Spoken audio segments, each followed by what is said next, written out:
영혼의 빛비치니 함께하고 있습니다. 말씀으로 은혜 받습니다. 상봉동 은혜제일교회 최원호 목사님의 말씀으로 함께합니다. 은혜의 시간 보내시기 바랍니다. 할렐루야. 사람들은 다른 사람을 업신여기기도 하지만 사람들 중에는 실수보다 변명을 더 많이 하는 사람이 있습니다. 잘못을 인정하는 것은 그리 어려운 일은 아님에도 불구하고 쉽게 인정하지 않습니다. 이유를 설명하는 것은 쉽습니다. 아이들도 보면 친구 때문에 그랬어요라고 말합니다. 어른도 상황이 어쩔 수 없었다라고 말합니다. 변명은 나이를 가리지 않습니다. 남녀노소를 불문하고 변명하는 사람들이 있습니다. 어쩌면 인류의 역사만큼 오래된 습관입니다. 성경에서 최초의 변명은 에덴 동산에서 시작이 되었습니다. 하나님께서 아담에게 내가 어디 있느냐라고 물으신 것은 그의 위치를 몰라서가 아니었습니다. 죄를 인정하고 하나님께 돌아올 기회를 주신 것이었습니다. 그러나 아담은 이렇게 대답합니다. 하나님이 주셔서 나와 함께 있게 하신 여자, 그가 그 나무 열매를 내게 주므로 내가 먹은 나이다라고 변명을 합니다. 놀랍게도 아담의 변명은 하와에게만 향하지 않았습니다. 하나님이 주셔서라는 말 속에는 하나님께까지 책임을 돌리는 마음이 숨어 있습니다. 하와도 다르지 않았습니다. 뱀이 나를 꿰므로 내가 먹은 나이다라고 창세기 3장에 기록합니다.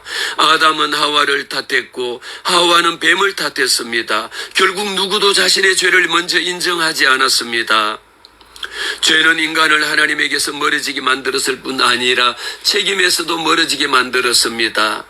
왜 사람은 이렇게 변명할까요? 변명은 자신의 자존심을 지키려는 본능입니다. 잘못을 인정하는 순간 내 체면이 무너질 것이라고 생각하기 때문입니다. 그래서 사실을 인정하기보다 이유를 만들어 설명합니다. 그러나 성경은 말씀합니다. 야고보서 4장 말씀에 하나님은 교만한 자를 물리치시고 겸손한 자에게 은혜를 주십니다. 하나님은 완벽한 사람을 찾지 않으십니다. 잘못을 인정하는 사람에게 은혜를 베푸시는 하나님입니다.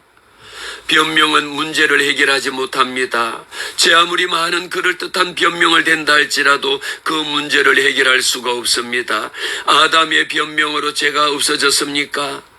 하와의 설명으로 결과가 달라졌습니까? 아무것도 바뀌지 않았습니다. 변명은 잠시 마음을 편하게 만들 수 있지만 현실은 바꾸지 못합니다. 회복은 변명에서 시작되지 않고 인정할 때의 회복의 역사가 시작이 되는 겁니다.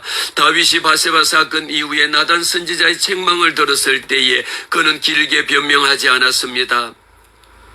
사무엘하 12장 말씀을 통하여 내가 여호와께 범죄하였노라 이 한마디가 다윗을 회복의 길로 이끌었습니다. 반면 사울은 달랐습니다. 사무엘이 불순종을 지적하자 그의 백성을 핑계대고 상황을 설명했습니다. 사무엘상 15장 말씀을 통하여 백성이 아말렉 사람에게서 가장 좋은 것을 남겼나이다. 끝까지 책임을 자신에게 두지 않았습니다. 결국 다윗은 넘어졌지만 다시 일어났고 사울은 변명하다가 하나님에게서 점점 멀어졌습니다. 예수님은 변명보다 회개를 원하십니다. 누가복음 15장 말씀에 탕자는 집으로 돌아오면서 아버지 앞에 자신의 실패를 숨기지 않았습니다. 아버지, 내가 하늘과 아버지께 죄를 지었사오니 그는 가난을 변명하지 않았고 환경을 탓하지도 않았습니다. 그 고백이 끝나기도 전에 아버지는 달려와 그를 안아주었습니다. 하나님은 변명을 기다리시는 분이 아니라 돌아오기를 기다리시는 아버지십니다. 사랑하는 극동방송 청취자 여러분, 변명은 자신의 잘못을 가볍게 만들려고 시도하지만 결국 자신의 성장을 멈추게 합니다. 반대로 자신의 부족함을 하나님 앞에 정직하게 인정하는 사람은 가장 빠르게 변화됩니다.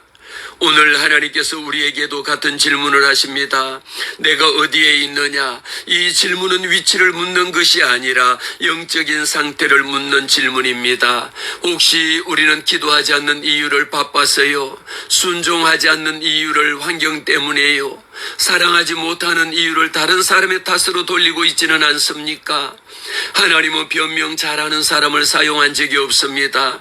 그러나 자신의 연약함을 인정하고 하나님의 은혜를 구하는 사람은 언제나 하나님께서 새롭게 사용하셨습니다. 변명은 책임을 밖으로 밀어내지만 회개는 하나님께 다시 가까이 나가게 합니다.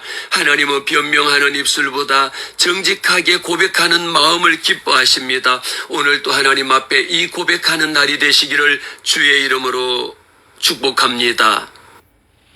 지금까지 상봉동 은혜제일교회 최원호 목사님의 말씀으로 함께 하셨습니다.